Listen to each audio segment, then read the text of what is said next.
Yeah, this is my office. So I keep my office kind of, but David's copying because usually David's somewhere where there are books. I keep candles There in. are books here. I moved my candle, but I have my candle is provided by I Don't Do Clubs Home Edition. Oh, okay. Okay. I see it. I see it. Yeah, this is my office. So I keep my office kind of, but David's copying because usually David is somewhere. Your voice isn't matching your video, Suzette. No, it's because I broadcasted through YouTube, and so the tracking caught up. Oh, okay. Yeah, you need to see when tech support is not on every aspect of tech, Janine. Listen, that's less about tech support and more because Suzette has the kind of constitution that says if something needs to be done, she's gonna figure it out. In that moment, she's gonna figure it out. All right, good people, we get started. All right, it is 3 o'clock. We want to honor that time is the most precious resource. It is a thing you can't get back. And want to thank all of you for joining us for the 4th installment of this Young Professionals Coffee Chat. I am really, really, really excited to be in this space with 3 of my good friends and so many more who are joining us for this chat. And really this just was born out of Suzette and I wanting to create a space for young professionals, young Black professionals, young professionals of color, to gather during this time where so many of us are missing the ability to convene, to touch one another, to love on one another. And so we thank y'all for being here. Suzette, I'll pass it over to you. Good afternoon, everybody. So as we kind of asked as you sign in, please, if you have questions, I know a lot of you have questions, people have questions before the webinar, like how can I ask the questions? You will use the Q&A function at the top. If you'd like to chat to the rest of the room, you'll use the chat room function. And we'll ask you all to do throughout the conversation kind of type what you're grateful for, because it's very significant and important to us that we ground in a space of gratitude. We know that the time right now is extremely trying and people are absolutely doing their best. And so as we strive to continue to live in an abundant world and kind of foster an abundant mindset in this space, we just ask you to continue to tell us what you're grateful for. Really quickly, this is our 4th and final week doing this. Some of you have already done it. Really quickly, what this is we want to make sure that you're not just coming to this space and being talked at or talked to. We're actually trying to build a community for young professionals to engage and to give and to get. And so what we launched at the beginning of the month was a give-get survey, which gives professionals an opportunity to share what your skill set is, what your talent and your passions are, and then for you to make an ask back to the community. So we know the communities thrive when we're both givers and receivers, and we're most productive when we're able to contribute but take back. And so what this survey allows you to do is to share what, again, your talent is, and what it is you need from a community. So an example is, I'm a career coach, I have years of experience in diversity, equity, and inclusion work. I might need support around building my brand. And so if you go to this link, you'll be able to fill it out. We'll send out the final give-get survey next week, so folks are able to connect with each other. A few warnings. 1, you have to consent because our attorney would kill me if I did not mention the consent form, so I can only share information for those people that opt in. And 2, it's only shared with folks that complete the survey. So if you're here today and you don't complete the survey, unfortunately, we can't share it with you. So that's, again, to create a sense of security around the information. And we'll share that link again in a moment. So with that, we're gonna jump in. Paul and Janice and Paul, welcome. Y'all clearly know who these folks are because you en masse, like I have folks, I'm looking at my watch, like texting like, can I still get into the club? You cannot get into the club. The bouncer is waiting. But I wanna start with a personal question, and I'm gonna ask this question to both of you. Hey, Boo, before you do that, let's introduce them for the people that don't know them formally. Actually, okay, David, do that. You do it for him. See, we're all excited. So we'll start with Janice Jamila is the founder and creator of 2 brands, at least 2 brands, actually 3 brands. I Don't Do Clubs, Must Love Beers, which is a movement, and then I Don't Do Clubs at Home, which are home goods, including a candle that's got my house smelling all kinds of good ways right about now.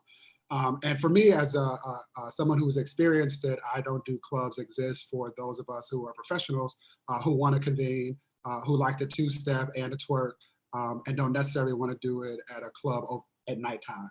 And so there are often day parties throughout the country where people show up and show out and always show up to have a good time. And so give Janice a virtual round of applause. Thanks. And then my brother from another mother, Paul Brunson, is a man of many talents. Paul spent quite a bit of time helping to raise money, leveraging that capital to invest in building communities in DC, spent a lot of time helping to improve schools and really thinking about the challenges that kids who didn't have the support of a nuclear family, how to fill that gap. And so he became one of our country's first Black male certified matchmakers, built a movement of his own before being co-signed by Oprah, before now co-hosting Celebs Go Dating. I was like, wait, don't go away from me, in London, but also being husband to an amazing wife, Jill, and two boys, Kingston and Liam. So give Paul a virtual round of applause. With that, Suzette, take it away. And I'm sad because I'm usually the one with the formalities. Like, you gotta ground people on who they are. I'm just excited to start the conversation, clearly. And so my question might be for a friend, but is actually for me, who has just ended a prison pen pal relationship with someone. I thought when he said he did not drink coffee or tea. We don't have shit in common, okay? So it is love after lockup, Marissa. I'm really, so anyway, Paul, what should our expectation around the experience of really like connecting with and getting to know someone be, given the circumstances, right? Because trying to get to know someone new, at least on Hinge, like within hopefully a week, I can meet you in person. In a week, I don't want to see anybody still, right? So like, except my nail tech and my threader, but expectation around the experience of really cultivating something meaningful and long lasting with someone be now. I love it. I love the question. First, I'm gonna acknowledge you, Suzette and David. Thank you very much for putting this together. Also, Janice, when I think back, it was now almost 10 years ago when I was trying to really get my whole career popping in the States.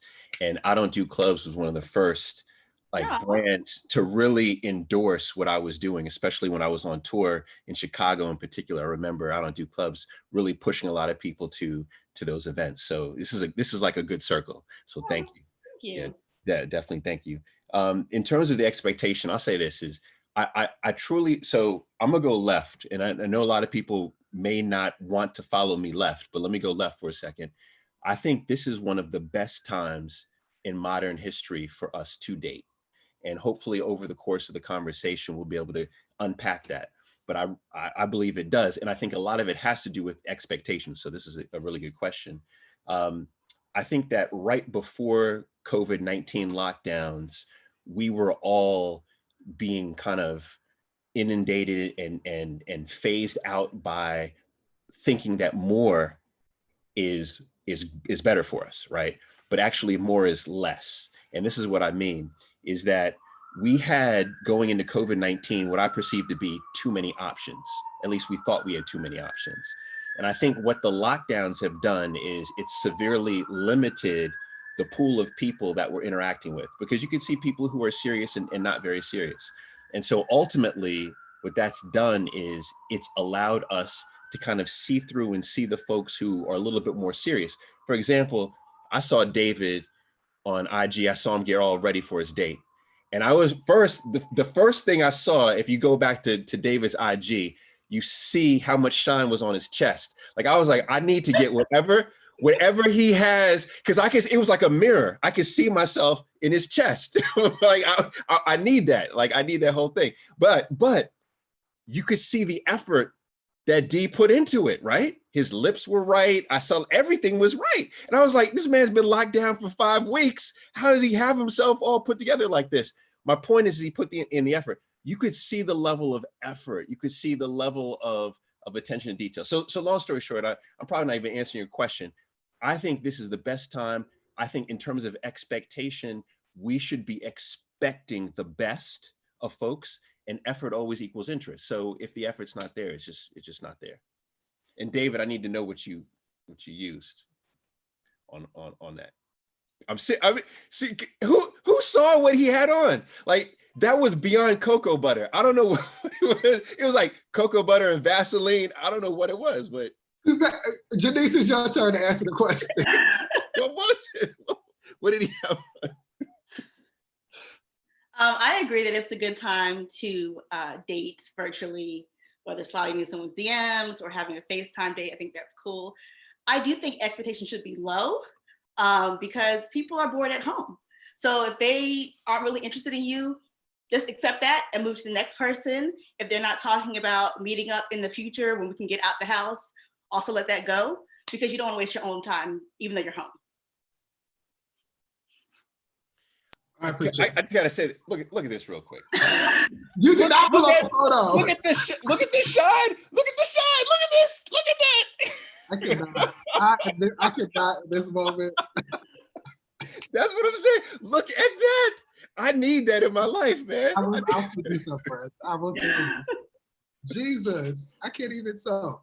I want us to, I want to ask you all to think about, before we take our number of questions that popped up, 6 of them at present. I've got 2. One of them is I want to fast forward to the point when testing is rapidly available, when elected officials are making decisions that are in the best interest of people, and where we're not socially quarantined. I want to invite both of you just to share some of the lessons that you learned over time about the mistakes that we made. Most people in this chat are young professionals of color between 25 and over 40. We live in major metropolitan spaces. We have disposable income. What are the things that we are doing wrong, or conversely, what are the things that you have seen people do right? That's my first question. I'll come to the second one after that. Janice. Want me to go first? Okay. What I see a lot of are people ignoring signs. Again, if you slide in someone's DM and they don't respond, or they read it and they don't respond, finding their email to email them, or finding them on another social media network to get them to contact you, it's a waste of time. You don't want to put yourself out there in that way. The interest isn't there. So I see a lot of people wasting their own time. You can't really just always blame the other gender if you don't take part and don't take acceptance. Maybe someone's not interested in you. Doesn't mean that you're a bad person, that you're not attractive. They're just not interested. So move on. Yeah. All right. So I'm going to completely endorse what Janice said and then just keep moving further on it. So I'm in London right now, and 2 of my best friends are therapists in London. And about 3 weeks ago, they called me and they said, Paul, domestic violence is up higher than it's ever been. And the example they gave is they said, in London, typically unfortunately, 2 women would die every week as a result of domestic violence.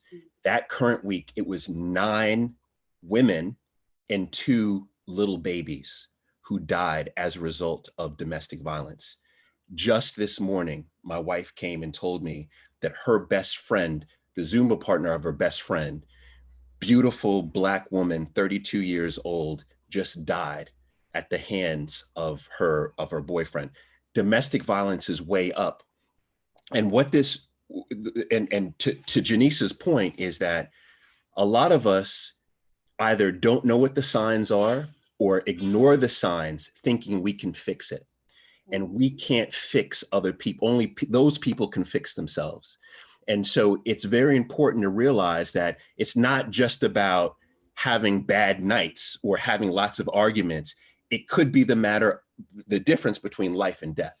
It could be the matter, between life and death of not just you, but maybe your child.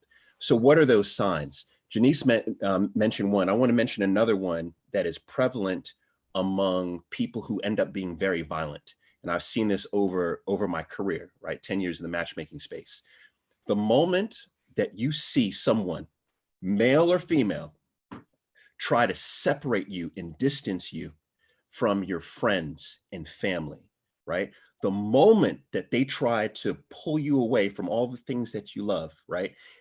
And the moment that they begin to point to those things as the reason why the two of you can't get along, right? So they try to take those things that you love and put them in between you and the person and say, the reason why we can't, why this relationship is not strong is because of your best friend that you've had for 30 years. The reason why is because of your job. The reason why is because of your mama, right?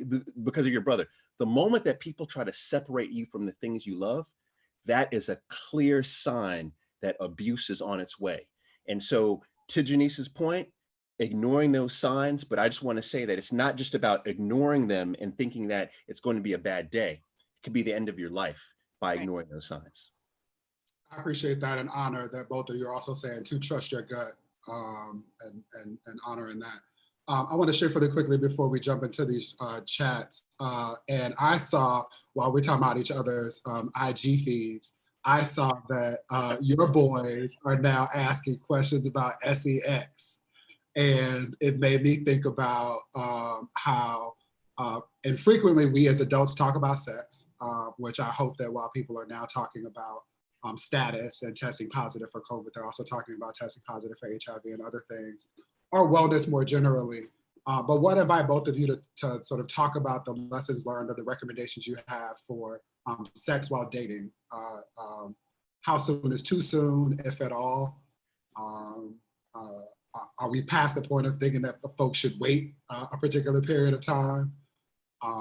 Just again, acknowledging that folks can't wait to get outside. What are your thoughts about that? Yeah, there's a lot of loaded guns ready to shoot. A lot of loaded guns ready to shoot. I'll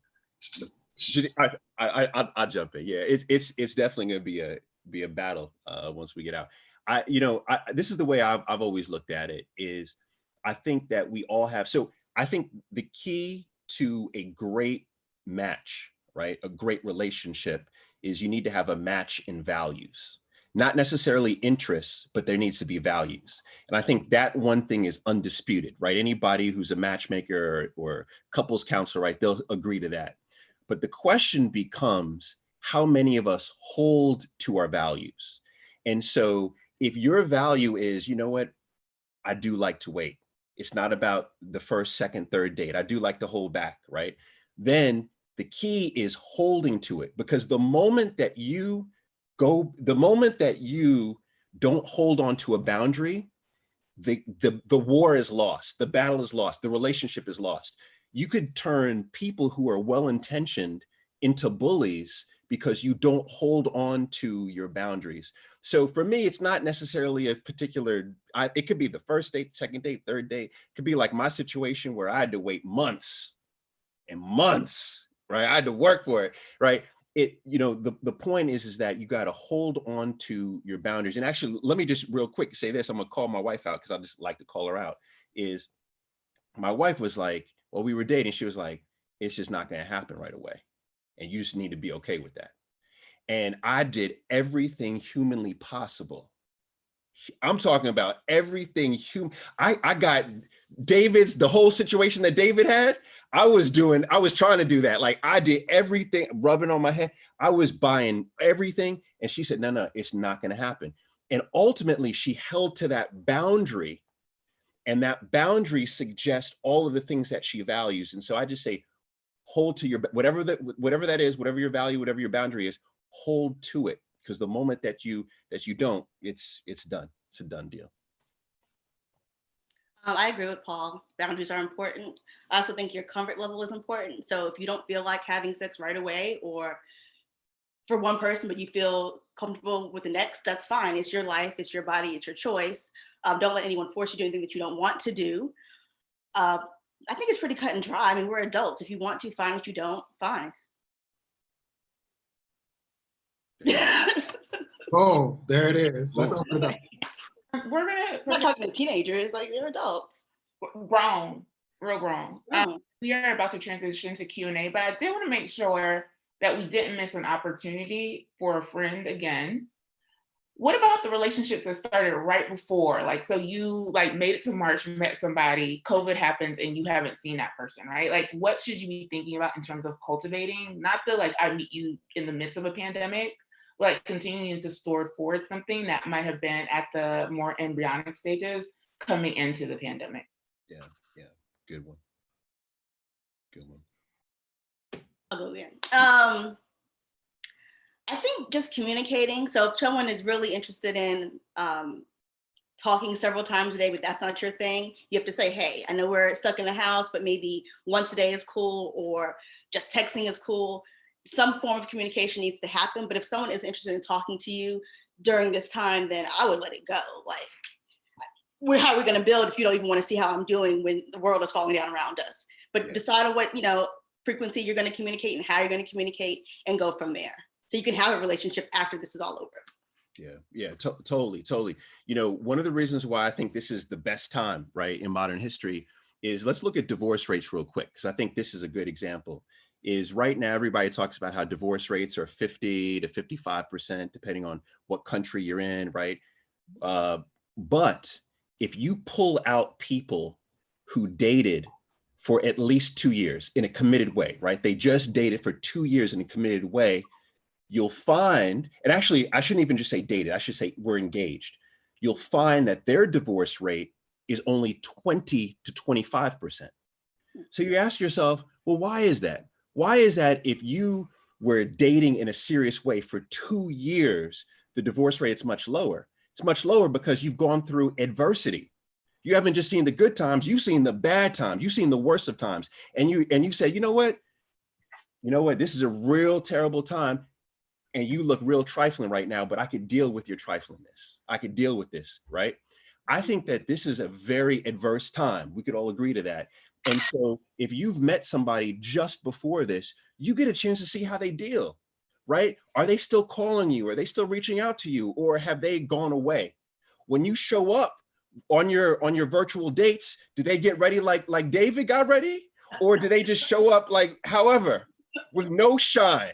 Right? With no shine, right? Or do they show up with the shine? Because if they're showing up with the shine, that means that they're handling the adversity in a good way. So you could use this opportunity to test and assess from a distance. So that's another reason why I like this time.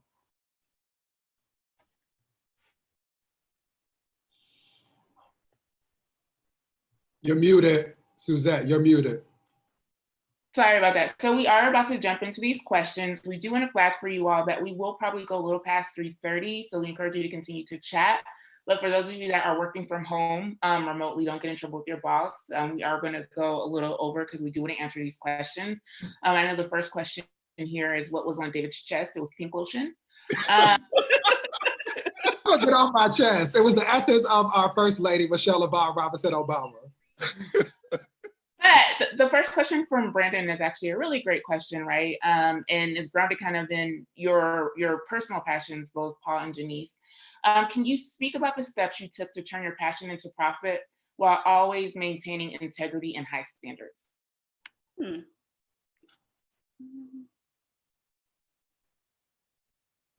Y'all both wait for each other. We're so see what I'm like. I'll go again.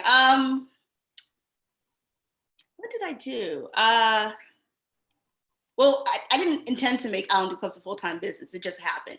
I was working at Ebony Magazine. I was a digital production manager there for about 4 years. I started I Don't Do Clubs a month before I started Ebony. So at the same time, I was balancing both. Eventually, the workload for I Don't Do Clubs got too high, and I wasn't making enough money at Ebony to justify staying there. I was making more money with I Don't Do Clubs. So that's why I decided to leave. I don't think I've ever wavered on my integrity because I'm a very straight shooting person. If I don't want to do something, I say I don't want to do it. I think it's a bad idea, I say it's a bad idea. I've never really been offered enough money to change that or to make me think maybe I should do something different. So I think just being grounded in your own morals and own values and boundaries helps a lot when you go into the business world. Yeah. I mean, I agree. I think the biggest issue that a lot of entrepreneurs have, or people who are just out here pursuing passion, is pursuing passion without clarity. When you pursue passion without clarity, you'll always be lost in a fog. So the most important thing that we can do, whether we're trying to build a personal brand, whether we're trying to build a business, whether we're trying to be in a relationship with someone, is to gain clarity, right? Why are we here? What's our plan? What's our vision? Why are we doing this, right? Once you gain clarity, then at that point, when you begin to pursue the passion, you know what your boundaries are, right? And so ultimately, I think that's helped me with everything I've seen with Janice do. I'm 100% she had clarity before she began. So I would just encourage you, gain clarity first and then pursue the passion second. Yeah, I agree. That clarity also allows Janice to peak when people are trying to steal her intellectual property.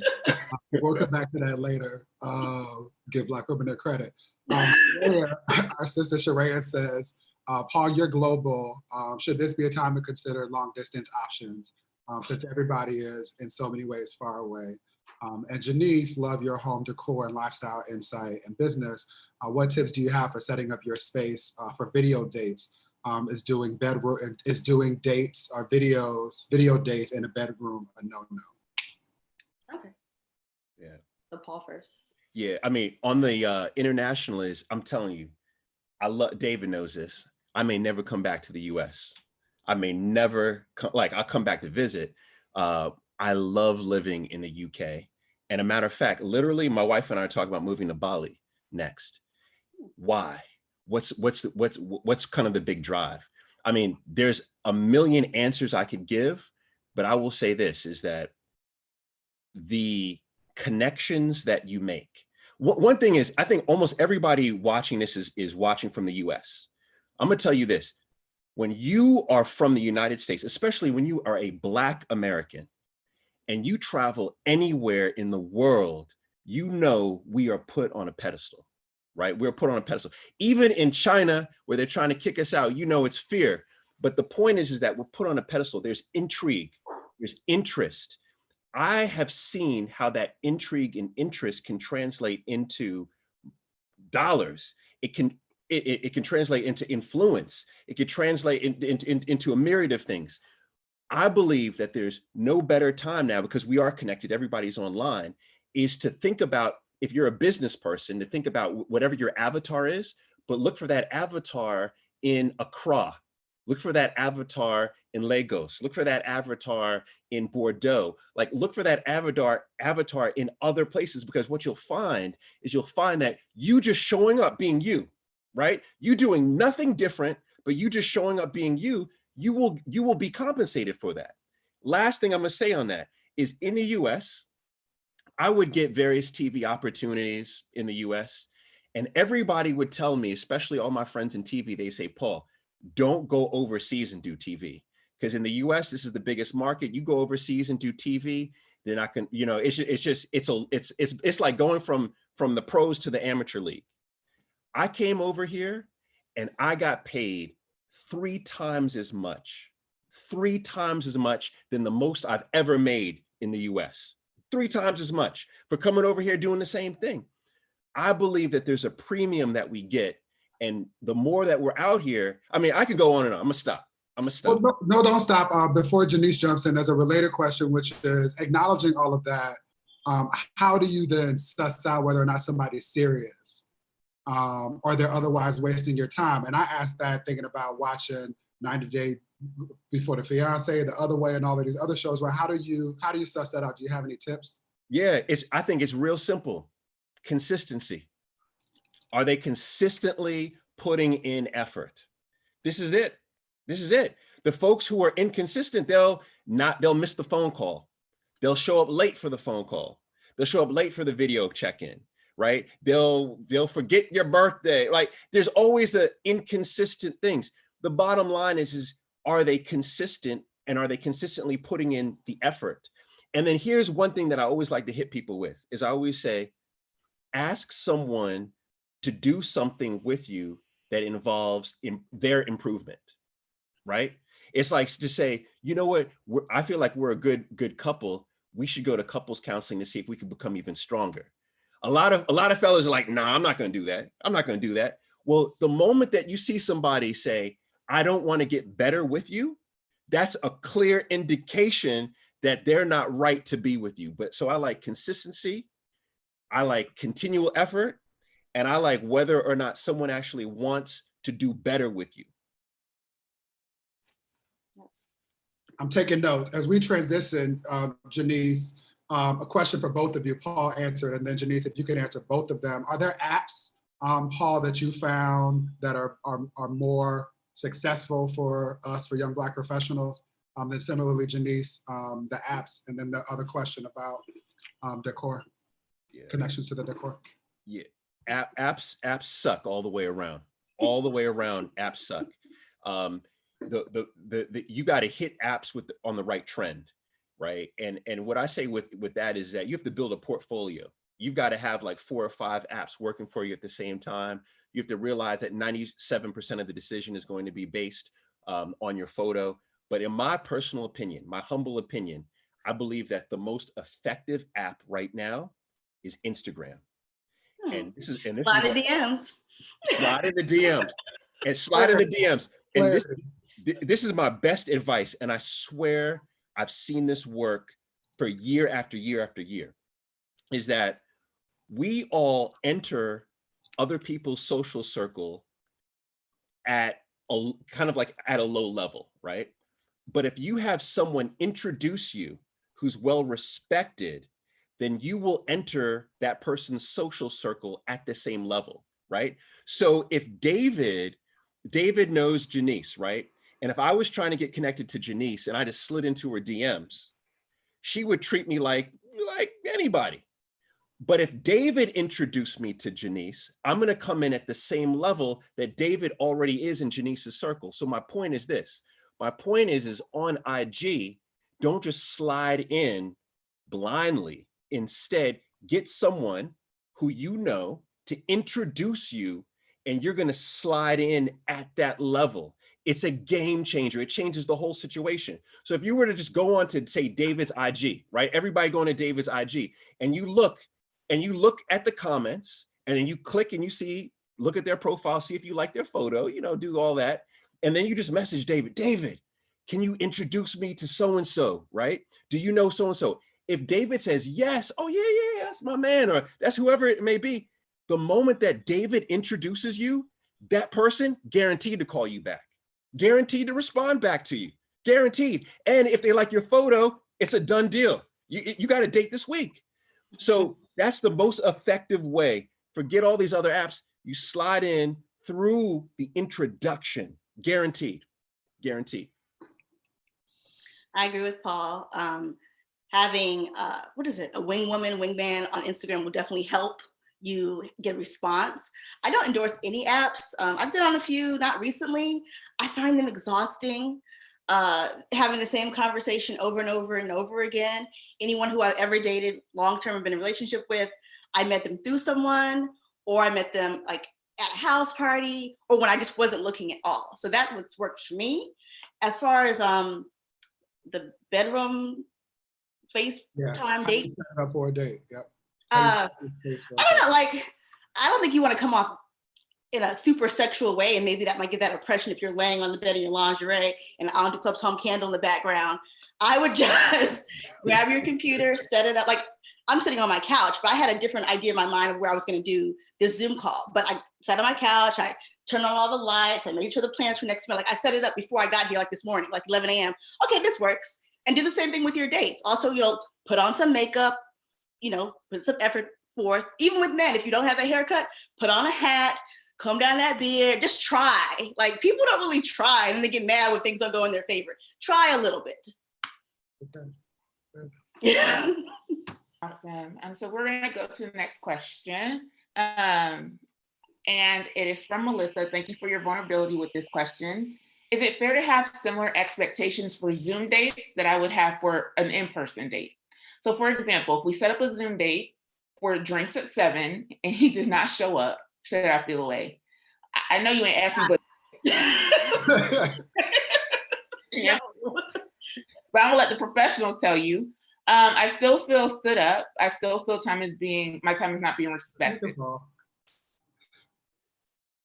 Yes, you should feel away. It's still a date. He made a commitment to meet with you. He made a commitment to sit with you for 15, 30 minutes or whatever to talk to you. So if he didn't show up, that's your sign to move on. Don't make excuses. Don't let him back in. Move on. Yeah, and this is the thing too. If you think about if that person, let's say he had a meeting with Barack Obama, right? And he was running late to his meeting with Barack Obama. What would he have done? he would have called, oh, President Obama, I'm sorry, I'm coming, I'm 10 minutes late. Like you would have received some type of early, my video situation is bad, my whatever is bad. The point of the matter is it's all effort. It is effort. I appreciate that. People are loving this. They're saying, appreciate the game that both of y'all are putting us all on. Paul, Melody wants to know, why do we men plot on sex? If I explain to a man that I am seeking a serious relationship, why do men pretend long, deep talks, deep conversation, expensive dates, meeting friends and family? Why do they go through all of that knowing that all they want is just sex? Am I doing something wrong? She says. No, so all right. I'll probably get booed right now, but I got to keep it 1,000. All right. If you just look at evolution, okay, let's look at evolution, right? The number one, so I love anthropology. David Buss wrote a book called Evolutionary Psychology, which remains one of my favorite books of all time. And in this book, what David Buss points out is that our primary objective, men, you go back to day one, the primary objective was what? Sex. But why? It was survival. Oh. Survival, right? Survival. And sex was the means so that their lineage, right, would survive. That was what it was about. It's this instinct to survive, right? And then, then we play it out over the years. That instinct is there. It's there, right? So when I met my wife, then girlfriend, I was like, hey, let's go see a movie. Let's go. In the back of my mind, I'm thinking, oh yeah, it's about to be on. And even when she said no, I thought, yeah, whatever. In 2 dates, it's about to be on, right? It doesn't matter what she's saying. But the point is this, is that when you are talking to an adult, the adult male will be able to refrain from that and be able to keep that in the back of the mind and still operate in a respectful way, right? This is just like adults do this, or should I say mature people do this. Those who are immature, which there's a lot of folks running around here dating who are immature, they can't. So I would say you can't put that on men, only put that on immature men, but don't put that on all men. And there's a lot of grown men out here. Somebody wants to know, Paul, where you meet them, especially if you're not on IG. How do you meet someone if you don't have IG, you're not big on social media, especially during the pandemic? All right, I hit you with the top 3 places. All right, top 3 places. And this is just according to where spouses are meeting each other right now. So first, all of social media is one. So if IG is not your thing, do it on Facebook, right? If Facebook's not your thing, do it on Twitter. But all of social media is very important. So that's one. Secondly, and every person who is in HR is going to kill me right now, but work-related events is always a good win, right? Work-related events, right? Work-related events, that kind of thing, right? So work-related events. And then the third thing are conferences. But what's happening right now is there's a lot of digital conferences going on. But here's the method. The method is always the same. The method is always an introduction or someone being proactive. And there's a lot of folks who don't want to be like, I know there's still this whole thing of, oh, women shouldn't approach men, that kind of thing. I just saw somebody say in the chat, ladies, don't slide into a DM. This is what I always have to say is that I think that, especially in this day and age, I think women should choose opposed to being chosen. For too many years, I think women were like, okay, we're going to sit back and be chosen. What? No, you choose, right? You choose. And choosing means proactive, and choosing means sliding in. Choosing means asking, right? So I mean, I'm gonna stop right there. Someone may disagree on that, but the method is the introduction and being proactive. That's it. I hope y'all taking notes. Okay. Thank you, Paul. Janice, do you have any advice for how to manage the emotional strain that comes with online dating when you continuously meet people that are not right for you? I would suggest taking a break. You can't really control what other people are going to do on dating apps. I would say take a break, maybe in a few months if you feel like trying again, then try again. But also just go for a different method, like Paul said, slide in DMs or go to a work event or maybe ask your friends if they know someone. But don't let someone discourage you from meeting people because they're not ready. And that's what can happen on apps too. People just playing games anywhere. People play games all places. So if you feel like that's what's happening, try a different method. Oh, there's a question that was asked, actually not to you specifically. So there was a question that was posed that I'm going to send to both of you privately so that you can respond because there are some details that I think are important that I'm not going to share on this platform. But what I get from this question is ultimately, what do you say to someone who is struggling to make meaningful connections, right? So there's references to trying pre-COVID, online dating, joining all of the apps, Tinder, BLK, Bumble, CMB. I haven't even heard of some of these, Hinge, meeting guys, but it's just tough. What do you say, especially just acknowledging that the numbers are seldom in the favor of Black cis het women? Right out the gate, it is so cliche, but I'm going to tell you what, from when I ran the matchmaking agency with my wife, I would say 80% of our clients coming in didn't fit this category. And that is do you truly love yourself?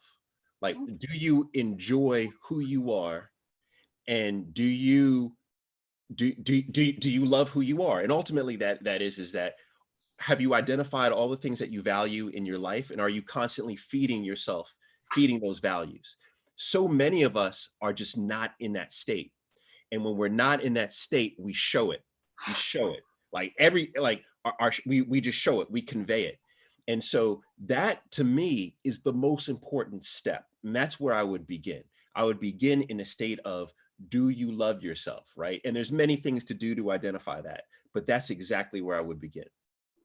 Thank you. I agree with Paul. Self-love is the most important love. But I would also say, take a break. Stop looking. I have people in my life where no matter what it is, if we're going to run errands, if we go to a party, if we go to a work event, they're always looking, they're always hunting. And then they're always upset. They're not able to enjoy anything in life because they're always looking for a man to make them feel better. Just live. If there's something that you want to try and you keep putting off because you don't have a partner, try it. If you want to get in shape and then you think that's why you're not meeting people, do that. Do something for you and don't worry about it. People can sense desperation and you don't want that either. Yeah.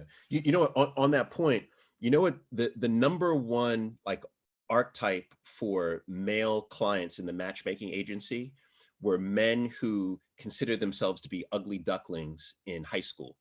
So these were guys that were like really nerdy, we're not on the football team, and they went through college and they never kind of, dated. Then they got out, they got that engineering job. So they were making more money than everybody. And they got that grad degree. Then all of a sudden they look up, they're 35 years old. They've been going to the gym now, they're buff, right? They got that LASIK, so they don't need the glasses anymore. They got the whole David like oiled down, right? I got to do that as much as I can, right? But these are folks who wake up and they say, wow, you know what? Now I finally do really love who I am. Like I'm comfortable in who I am. And then they go on and they do extraordinarily well in the matchmaking process. And so that love, that self-love is so important. Jennifer Brown says, send her that dude that you just described. Done. The next one is for Paul, and shout out to everyone that is a parent at home that just realized some things about your child's personality that you did not know until you had to educate them yourself. But hey, Paul, I have a question about dating with kids. After not dating for 5 years, I'm having a hard time letting men close to my children. I think I've missed out on 2 good men because I did not agree to let them meet my children too soon. So my question is, what is a good way to ease them into meeting my children? I love this question. This is something I'm very passionate about. I did a full show on this, and I will say, no, and her name is? Latoya. Latoya, you did not miss out on 2 good men. two good men missed out on you. And this is the reason, this is why I say this, is because you never want to introduce your child. A matter of fact, I would say one of the biggest issues I've seen with single moms in particular, because it's normally the moms who have the kids, is they introduce their kids too soon to whoever it is that they're dating. That causes all types of psychological trauma when that guy ends up disappearing. And it teaches terrible behavior, right, to the child. So the point here is that you never want to introduce your child, until what? Until you know that person is in a committed long-term relationship with you, right? They're in a committed long-term relationship with you. That's when you make the introduction. Until then, you don't make the introduction. If anyone says, no, let me meet your child, you say, no, that's your boundary, right? The fact that the men, think about this, the fact that those men, it sounds like they walked away from you because you held to your boundary, I mean, I'm gonna tell you what, you actually escaped a terrible thing that was about to happen, terrible thing, because they were trying to push you. Remember, anyone who hears what your boundary is and tries to push you through your boundary to do something that is against your boundary, over your boundary, they're not right for you. They're not right for you. Someone says anonymously, I've had a conversation with a friend and we discussed about what happens when we can go back outside. Should we be asking or expecting that people show their papers? So is it an expectation that we ask people to show their COVID and now they're on top of the STD test? Oh, man. I mean, if you weren't tested, how would you show papers? Like if you didn't have it, how would that work? Well, it's a combination of should we be asking for STI tests for verification of them, HIV and other sexually transmitted infections? Oh, they're talking about COVID, if you have the COVID virus. Well, no, now, and should we ask for that as well? So they're saying all of the above. I would say do what you normally do, but most people probably won't have COVID papers if they didn't get tested. So if you were asking before, continue to ask. If you were waiting until you hit a certain point in a relationship to ask for that type of information, then go with that. I've actually never even thought about that. Yeah, I mean, I think it's a brilliant question, and I think it boils down to your values. I have a good friend of mine. She was HIV positive, and she thought she would never, date, never, should I say, never get married. And she ended up meeting someone. They discussed it, right? She basically showed everything. He said, let's make it happen. They got married. They've been married for the last 8 years. So I think ultimately it's about what you value and staying to that. And I think that's the big thing that I would try to push on everybody today is it's about sticking to your values, but that requires you to first identify your values. And that requires you to first be clear on who you are. So I think this is about being clear on who you are, then what is it that you value, and then saying, I'm never going to bend. I'm always going to hold on to my boundaries. I just want to pull a thread through on everything that's being said. Foundational to all of this is self-awareness. So if you are not self-aware, you haven't done enough of the work to be able to say that you actually want to be in a relationship with someone else, right?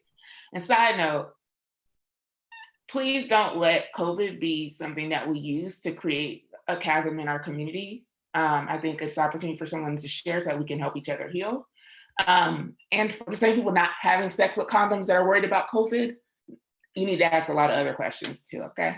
And then, so we have another anonymous attendee that wants to know if you all have any pointers on how to keep the conversation going online. Sis is trying to bring positivity.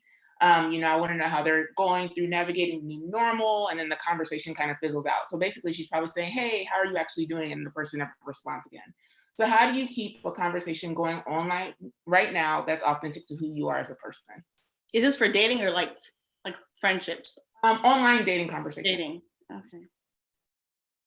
I think if you have to work to keep a conversation going, then maybe it's not the conversation. Like maybe it's just not happening. Like if it's dead and they're not responding or you don't have anything else to say, then maybe that's not the match for you. I don't think you should have to work to, talk to somebody.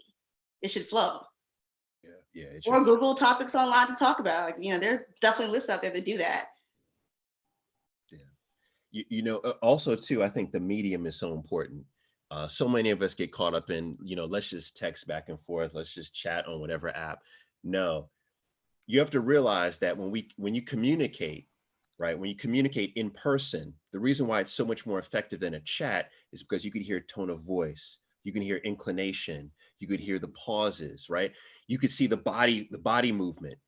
This is very important to communication. And every time you remove yourself from that, just do audio or just do text, what you're doing is you're putting up barriers to your ability to effectively communicate. So if you want to really get the conversation flowing, make sure that it's the most effective medium. And right now it's going to be video, right? So that's one, is make sure that you are mindful about the platform. The second thing is, I'll just say is, look, if you're dating, you still have to keep it sexy. And I know I keep belaboring this point.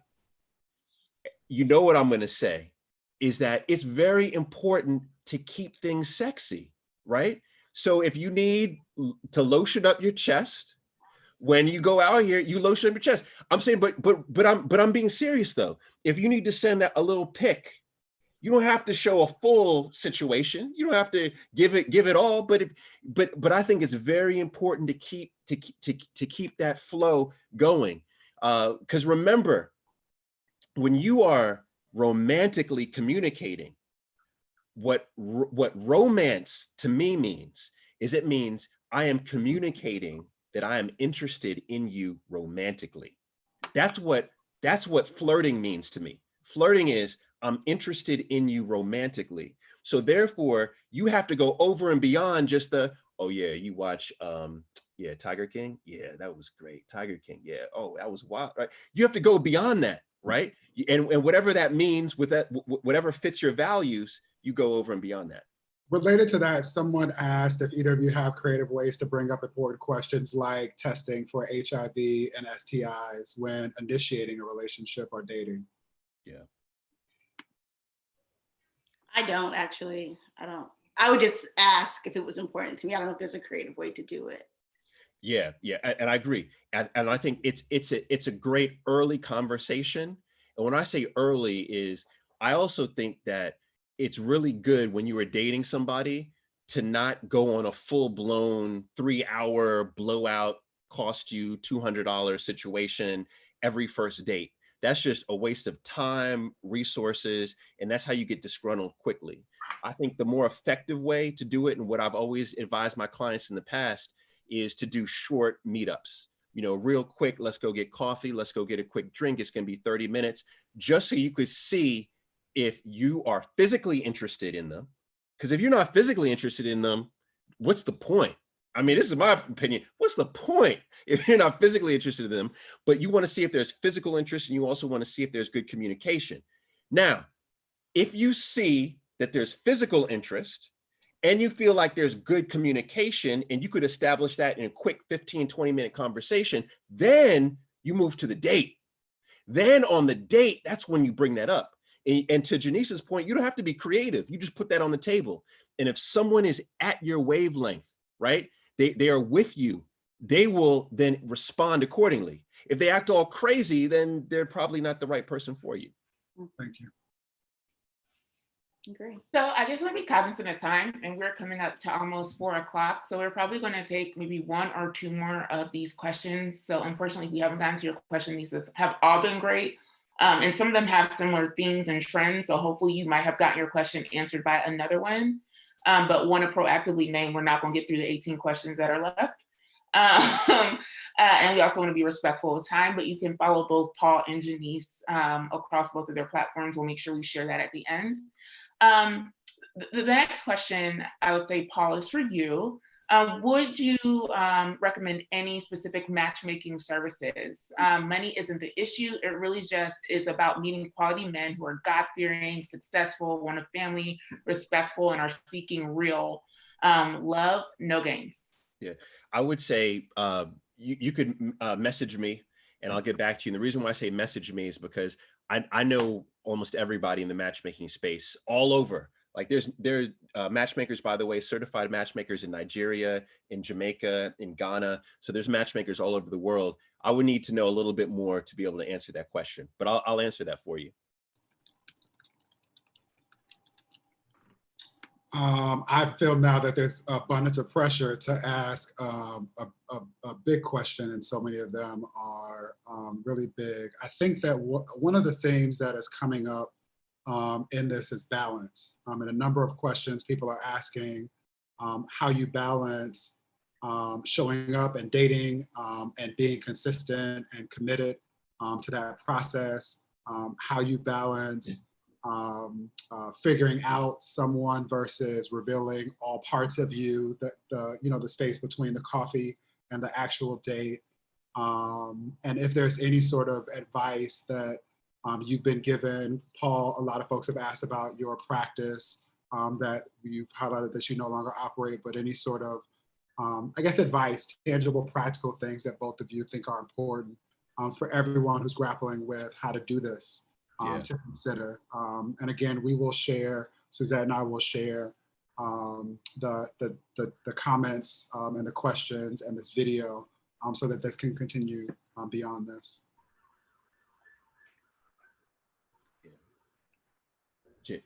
I thought that was for Paul. I'm sorry, my mom is texting me right now. But that's so. This is exactly what we're talking about, Janice. So the question is, like, how do you balance all of that shit, right? Like, you want to date, like you want to invest in that, but you got your mama, right, who particular needs. You might have 2 kids who are asking about the French Revolution. You got sirens making you crazy because every time you work, like it reminds you that we're in a global pandemic. What advice do you have for folks struggling to try and figure this out and make a meaningful human connection in the process? I'm going to circle back to what Paul said or has been saying the whole time.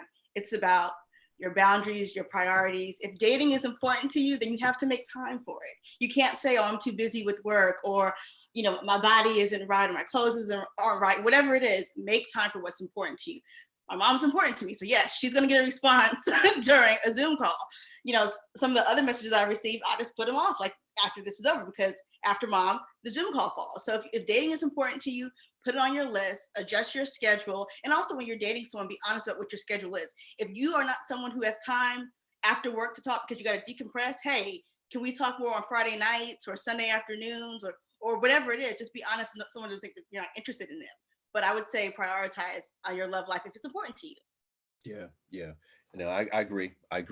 You know, I was thinking when Janice was talking, I was thinking about especially during my matchmaking day, but even to this day, I find I look at dating as a quote unquote market, right?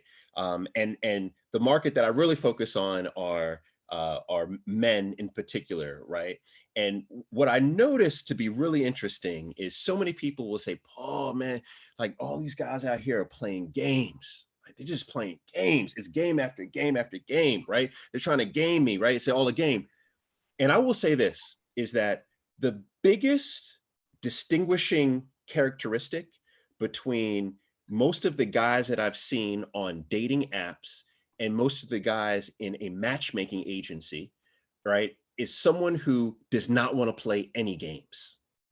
And over time, what I realized is that when you meet somebody who is trying to play a game, whatever that game may be, like, oh, I'm gonna show up late just because it's cool. Or, you know, what I'm gonna do is I'm not gonna respond to you. Like when you send me a text, I'm gonna wait 24 hours to respond to you. Like whatever their little game is, when you see somebody who you know is running game, they are not serious. They are not ready. They are not mature. Because I'm gonna tell you what, the men out here that I can, once again, that was who I focused on, who are serious, they don't want to run game. A matter of fact, this is fascinating. You know that this is men in heterosexual relationships, right, are the first to say, I love you. They're the first to commit suicide. Why is that? It's because all the way back to what we were talking about in a couple of questions earlier is that I'm telling you, playing in the back of a man's head is, I need lineage. That's playing in the back of the head. So ultimately what ends up happening is there's a certain thing that triggers some men to say, I got to stop all games, full court press. I need to have a relationship. Let's make it work, right? And so the point is that, talk about balance and all that, the moment that you see somebody who is playing games, I'm just telling you, they're just not serious. And the issue that so many folks have is they just say, oh, I see the first game, but oh my God, he looks like Idris Elba. He looks just like Idris Elba. I can handle the games. I can handle the games, right? No, you can't handle the games. You can't. You can't. Even if he looks like Idris Elba, you can't. I know I'm sensitive to time, but 3 quick questions related to that. One, and this might be a game, but one of the questions, Paul, is how do you turn a texter into a talker? How do you get a man who only wants to text to talk? Very much related to that, how do you deal with ending a conversation when you're no longer interested, especially virtually, when you realize like, this just ain't it? Any advice around gently telling someone that you don't want to talk to them anymore? All right, so Jasmine right here, she said it right here, is you call them. All you do is you call.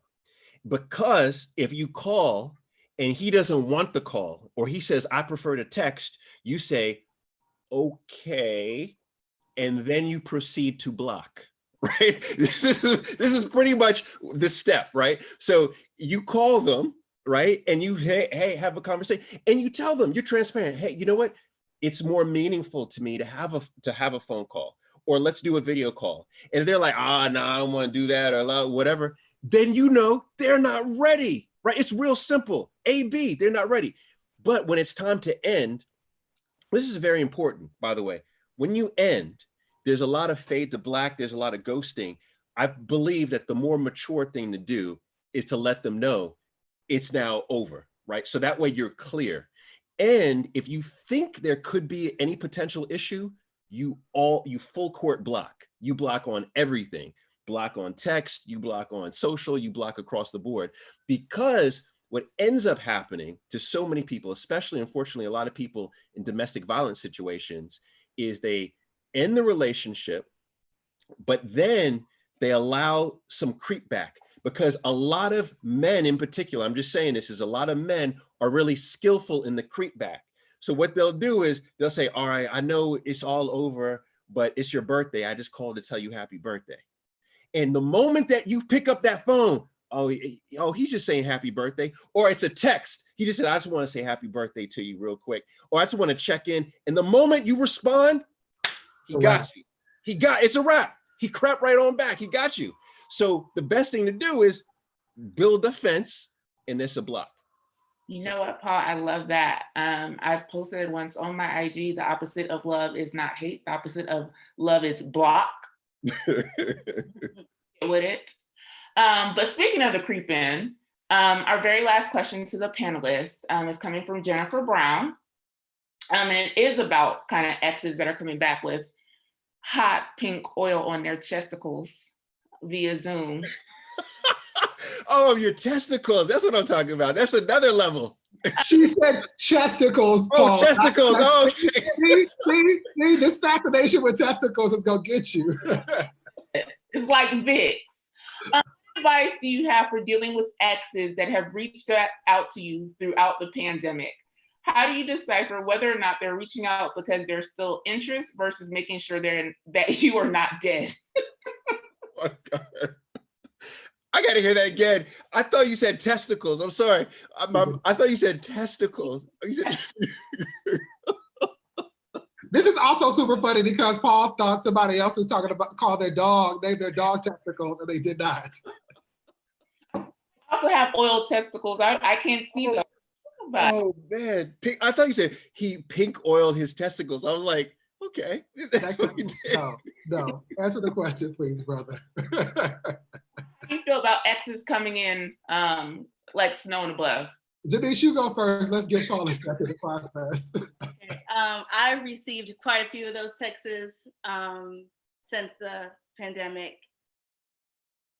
I think just checking in is fine. Like, hey, I know you're in New York, or, so things are crazy, but how are you? I'm good. I'm staying home, staying safe. I hope the same for you. And Like, I don't allow it to go any further than that. I think when someone tries to, like, oh, we should hop on a call, or, you know, what are you cooking tonight? Like that kind of stuff, to try to segue back into like a daily conversation, I would say no. You can block, or you can just say, hey, thanks for checking in on me. If things have changed, I'll reach out. You can flip it where you're going to be the one who reaches out to them later on. But I think the same way that you would ignore someone if you're not interested in them, it would work the same way in a pandemic. Like, don't fall back into talking to someone that you already are done with just because you're at home.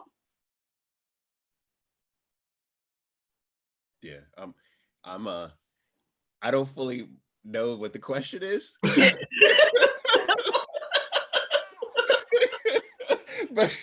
but whatever Denise says, that was right on. That was right on. Exes that are kind of concerned about your well-being.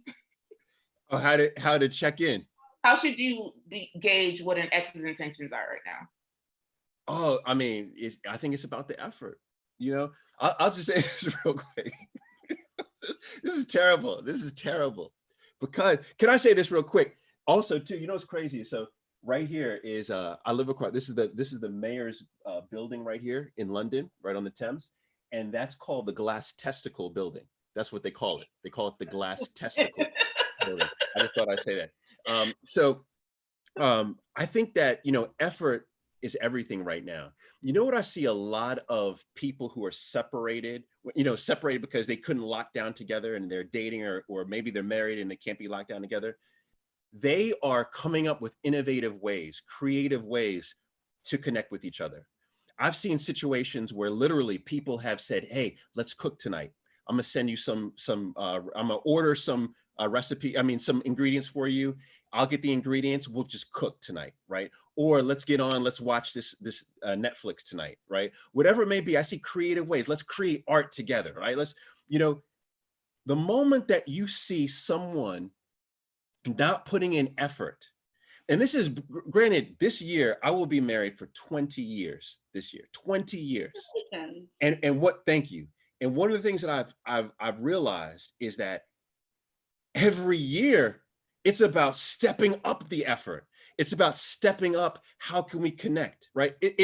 And so when you meet somebody, if they're already not exhibiting signs of wanting to level up, if they're just okay with being mediocre, they can't take this journey with you. They're not built for you. Boom. Boom. So selfishly, I know Suzette wanted that to be the last. Paul was there. I've heard parts of this over the years, but like, how did you know? Like, are there questions that you asked? Was there just a switch flip? But like, people are now celebrating in the comments both the 20 years, and you dropping all these mics, but like, yeah, what's the 20-year lesson you got that you can put us up on in terms of the game? Oh man, I mean, here's how I know, right? Or here's how I knew, right? And I remember my brother asked me, like, how do you know? How do you know? There were two things. One is I was clear about myself. So that's very important, right? You need to make sure that you are aware that he or she is clear about who they are. And that connects to the self-love, right? So I was in a zone where I was like, all right, I'm good. Right? Not Kanye West loving myself, but I was loving myself. You know what I mean? So that was that. But then what I realized is everything I did with my then girlfriend, it was better when I did it with her. Everything. Like, I don't know who's out here on whatever substances, but sometimes when you're on, because I'm a advocate for marijuana, whatever the substance is, sometimes you realize things are just better, right? They're just better on the whatever. Like, I'm drinking port right now. Things are better when I've had a glass of port, you know, things are just better. It was the same thing. It was like, my wife was like the glass of port. It was like everything was better when I was with her. And when you love yourself, and then you realize that life becomes that much better because of someone else, you never want to experience life without that person. You never want to. So then it becomes by any means necessary, I am going to do everything it takes to keep you in my life. And therefore, If it means waiting for sex, I'll do that. If it means swimming across this dirty, infested Thames, I will do that, right? Whatever it takes to keep you in my life so that things will be better, I will do that. And this is what you will find. So that's why, folks are not trying to run game on you. If they are ready, they're just not going to do it. They're going to keep leveling up their effort. Yeah, thank you. Thank you. Thank you. Thank you. Thank you both. Suzette. Paul, Janice, that was amazing. So much so that we still have quite a few people that are here with us. Again, everyone, we are so sorry that we weren't able to get to every question. But what a moment this was. And especially, right, like remembering that even in a pandemic, you can be thinking about love. And if nothing else, you can start with self-love. Because Paul said, if you don't know who you are, then you need to figure it out before you try to partner with someone else. And Janice is like, and when you're ready, let me help you slide into the DM, because I offer that platform with intention and introduction.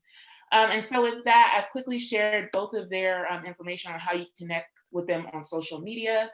Janice, Paul, Janice, David, everyone that's attended, we are so grateful for you all. We will let the chat room run probably for another 10 minutes or so. But the panelist portion of our conversation is over for the day. We thank you for joining us on this really important and exciting journey. And Paul, please stop. Chesticles. It was chesticles. I'm gonna tell you what. For the rest of the night, I'm gonna be thinking of pink lotion on testicles. But can we ask David? David, though, what did you put on your chest? I mean, seriously, I'm serious. I want to know because I want to do it. What did you put on your? I'll send you some.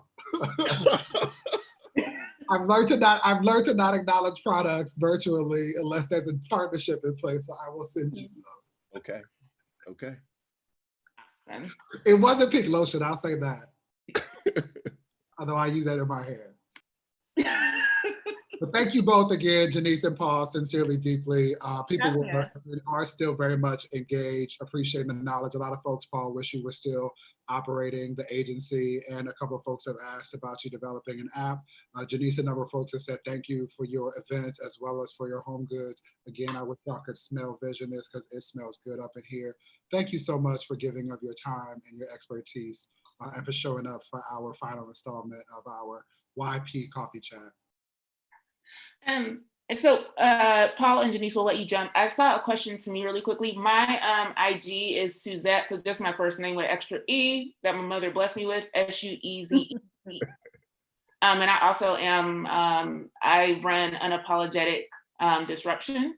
So it's disruption in the spirit of transformation, but Unapologetic Disruption is also mine. But my first name is usually how you find me, SUEZETTE. All right, on it. I'm on it right now. Her Instagram is popping too. And I Paul, you and Suzette share Jamaica. I think I told you the last time I was in Jamaica, we were together when we pastored the school. Oh, wait, hold on. You're Jamaican, Suzette? Yeah. Again. Oh my God! Wait, hold on. What's the underscore? I say Suzette. What is it? Hold on. What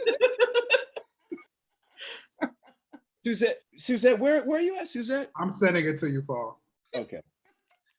Are you Paul? So here's the stalker piece, right? So y'all gonna watch me be a stalker for Paul. So we went to Negril and we drove by Rock House, and I was like, "Oh, Paul Brunson." Before all of this, I believe Paul Brunson is a part of the foundation or helped found this, right? I'm not a stalker though. Yeah. That's that. But see, if I would have known the whole Jamaican situation, I would have just talked to you this whole entire time. Y'all do that because Jamaicans do that. They will have an entire conversation without you. I would have addressed all of my focus to you. See, I've been splitting my focus all night because I didn't know the situation. Yes, we would have. I'm proudly Jamaican. My parents are from Clarendon, and I can't wait to go back home. Yeah, same. We will soon. Yes, together. We should do Paul do a singles trip to Jamaica. Look, boom. But I will say this, every year, my wife and I host a retreat every year. And every year we've hosted it in Barbados. But this year we were going to host it in Jamaica, but then, the world blew up. So we're unsure if we're going to pull it off because it's always the weekend before Thanksgiving. So it's at November. But if not this year, it'll be next year. Jamaica will be in Thanksgiving is my birthday, usually. So I was born November 17th. All this alignment. Telling you, you should come. It's good. It's good. It's We good. will. The school is really good. I'm excited. Done. All right, good people. Thank you both. We'll follow up. We appreciate you. You're And thank you all for staying with us. There's still more than 100 people hanging out. A testament to both of you. There you go. Uh, Thank you guys. Thank you. Thank you.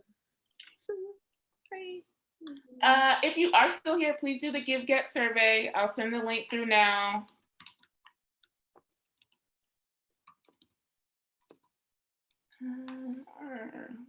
Send it.